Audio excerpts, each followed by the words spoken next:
আনন কথার অর্থ হলো শির বা মাথা। কি বলছেন? কত শত আনন, কত চতুর আনন। আমরা যে বিশ্ব ব্রহ্মাণ্ডের মধ্যে বসবাস করি, সেই ব্রহ্মাণ্ডের যিনি ব্রহ্মা,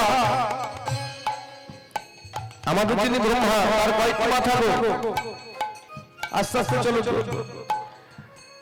আমাদের ব্রহ্মাণ্ডের যিনি ব্রহ্মা, তার কয়েকটি মাথা? ওমা, ব্রহ্মার কয়টি মাথা গো?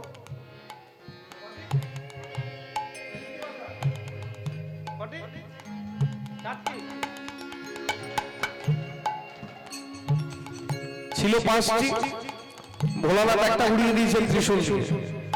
তাহলে কয়টি রইল? 4টি। কত শত আলো! মানে আমাদের ব্রহ্মাণ্ডের যিনি ব্রহ্মা, তিনি হচ্ছেন সবচাইতে ছোট ব্রহ্মা, বয়সে ছোট। আর যিনি এত এত বিশ্ব ব্রহ্মাণ্ডের সবচাইতে বড় বিশ্ব ব্রহ্মাণ্ডের ব্রহ্মা, তার 100 খানা মাথা। তা তিনি ওই 100 খানা মাথা দিয়ে লেখার চেষ্টা করেছেন, বলার চেষ্টা করেছেন, বলতে পারেননি, বলে শেষ করতে পারেননি। আর আমাদের এই 4টি মাথা আর আমার এই 1টি মাথা হবে? শেষ হবে? মহাপ্রভুর গুণ বলে শেষ করা যাবে? যাবে না। কত